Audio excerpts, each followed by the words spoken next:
If you follow me, you probably want to increase your feminine energy and elevate your lifestyle and confidence. And self-care is a massive part of this. So welcome to today's video. What we're going to talk about is how to give yourself the princess treatment, also known as how to actually take care of yourself. For those that are new here, my name is Bethany, and I am a coach that helps women to connect with their feminine energy and elevate their lifestyle through inner work.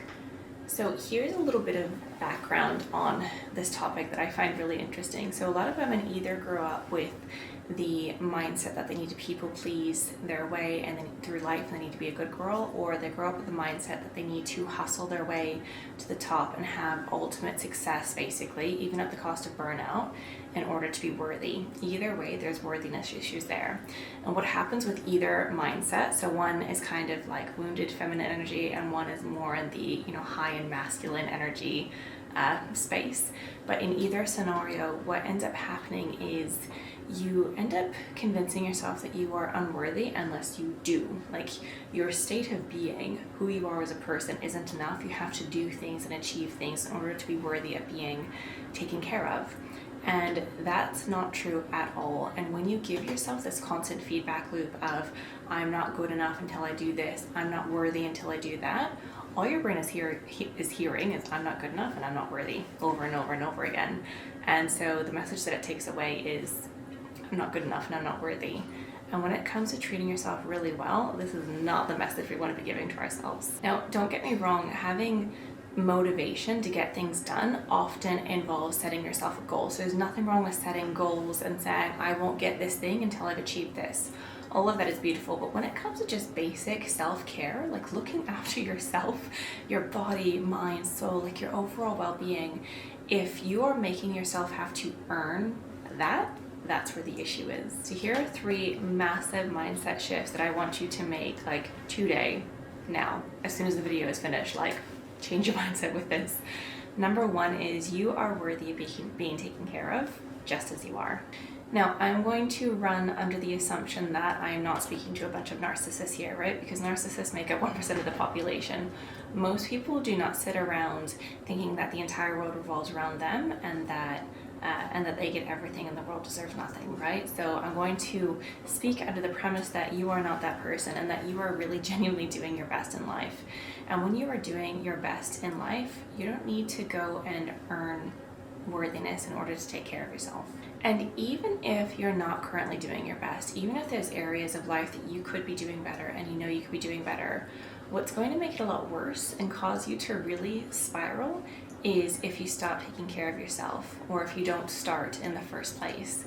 Because when you look after yourself, you have enough in your cup basically to actually pour into others and pour into other areas of your life. So regardless, as long as you're a decent human being, you get to be taken care of. You get to give yourself the princess treatment, period, full stop, end of story.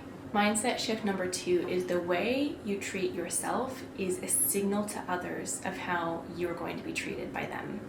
And again, there's a lot of nuance to this, right? So I'm going to run under the premise that you're treating people well, you're treating people with kindness. So as long as you're doing that, the next step is to make sure that you're actually looking after yourself. So let's look at the scenario, right? Let's say you have woman A in front of you, and woman A has looked after her personal hygiene. She's relaxed because she had a massage on the weekend.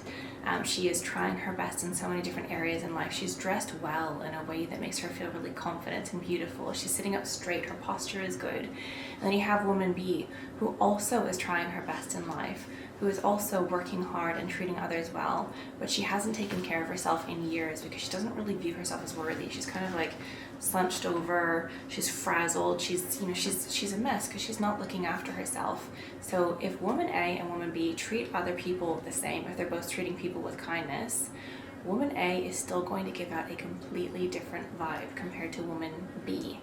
And as human beings, and this isn't fair, right? It's not fair that human beings work like this, but as human beings, we take a lot of non-verbal signals and we use that to communicate basically. So the non-verbal signals that woman B is giving out is, I don't view myself as worthy, so you don't need to treat me like I'm worthy.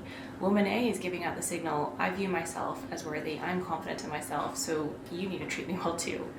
And because human beings work like this psychologically, it's not really something we can change unless we go off on a Buddhist retreat and meditate until the cows come home, and then, and then maybe your mindset will fully shift. But this is really how we're biologically designed. We have to take signals from several different areas that are totally nonverbal.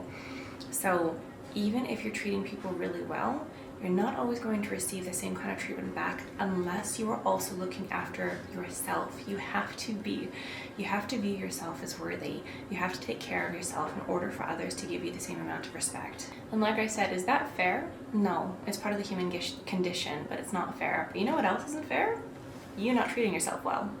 The third mindset shift I want you to make is you get to choose what self-care looks like for you. So especially as women, the state of womanhood is being in constant flux. We go through so many different seasons. Even if you look at our cycle, we have like 4 different personas throughout the month because of our cycle and our hormones shifting. If you look at the fact that we reproduce, we go through completely different seasons in life. When we have a child, our careers are affected very differently compared to men. So women are constantly in a state of flux and rebirth. We're always like a phoenix rising from the ashes, right? So we go through different seasons. And my point with that is because you go through different seasons, your self-care will look different in different seasons, and that's okay. For example, when you first had a baby, when you got a newborn, your self-care is probably going to be getting yourself a shower for that day. But when you've got a toddler, as long as you've got somebody to help look after them, you can go and get a massage.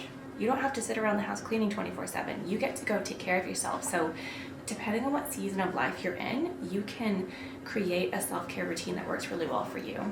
And another part of that is you can take the things that you value the most in life and kind of weave that into your self-care if you're not sure where to start. So for example, a woman who really highly values health, her self-care routine might look like going to the gym like in the evenings for a good 2-hour stretch where she gets to really relax. Maybe she has a really delicious green juice first that's made at the gym. Maybe she does some hot yoga after, so some sauna time, but the gym is her church and she enjoys it. So a nice long gym session will be part of her self-care routine. And again, caveat, nuance to that, right, is that going to the gym is just a basic part of self-care. Every human being gets to do that without it being like time taken away from other people. But my point is, if you really highly value health in the gym, then doing a really nice, long, luxurious stretch to the gym might be part of your self-care routine rather than a quick 45 minutes to make sure that you are looking after yourself. Basic needs, right? For somebody like me, I really highly value beauty and aesthetics and art. Those things are really important to me. And my family is a huge value for me. I really highly value time with my family. So my self-care routine looks like every week I go in and get a quick 20-minute massage. It's not super luxurious, it's not long, it's honestly in a shopping center, but I get a quick little massage and that prepares me for my work week, and it doesn't take away time from my daughter. I've got a 2-year-old. It doesn't take away time from her later in that day because I do it nice and quick, and then I get to go have time with her later that day. So that works perfectly for me, but I've still looked after me. And because I value beauty, art, aesthetics, I love a bit of glamour. So having my hands and feet always done is fantastic for me. I love that. So I get a manicure and pedicure once a month. It's a massive part of my self-care routine. Makes me feel really, really good. Makes me feel put together. For other women, it might be doing like a 2 or 3 hour long salon session. If you've got long blonde hair, it takes a while, right? That could be part of your self-care routine. But whatever it is, you get to choose what it looks like. And things like sunshine and reading can also be part of your self-care routine. So again, I highly value self-development. That's a huge value of mine. So another part of my self-care routine is every morning I wake up an hour before my family and I get ready really nice and slowly with a cup of tea, and I listen to books and podcasts on self-development to teach me something new every single day. That's huge for me. It lights me up, it brings me joy, it's non-negotiable.